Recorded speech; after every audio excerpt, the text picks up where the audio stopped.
मर्द का मजाज एक ज़िद्दी बच्चे की तरह होता है। औरत इसको झुका नहीं सकती, सिर्फ प्यार से मना सकती है। क्या आप इत्फाक करते हैं मर्द की सबसे बड़ी बदसूरती उसकी खाली जेब है। मोहब्बत एक ड्रामा है जिसकी आखिरी किस्त जिस्म है। मोहब्बत में रोज़ बात करना ज़रूरी नहीं है। खुद को किसी की अमानत समझकर हर लम्हा वफादार रहना ज़रूरी है। ज़िंदगी में ऐसे शख्स का होना बहुत ज़रूरी है जिसको दिल का हाल सुनाने के लिए लफ्ज़ों की ज़रूरत ना पड़े। प्यार में लोग मजबूत इतने हो जाते हैं कि दुनिया से लड़ जाते हैं और कमज़ोर इतने हो जाते हैं कि एक इंसान के बिना नहीं रह पाते।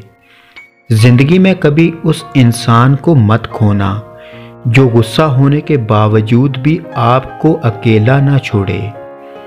अगर कोई लड़की आपको देखकर अपना दुपट्टा ठीक करने लगे तो ये मत समझें कि वो सिग्नल दे रही है, बल्कि इसका मतलब है कि वो आपकी बुरी नज़र की वजह से बुरा महसूस कर रही है। औरत के महरम रिश्ते अगर इसे प्यार और इज्जत दें तो वो कभी गैर महरम की मोहब्बत में गुमराह नहीं होती। औरत को अगर वक़्त, मोहब्बत, एतमाद और सबसे अहम चीज़ इज्जत दी जाए तो वो जान तो दे सकती है मगर कभी बेवफाई या धोखा नहीं दे सकती।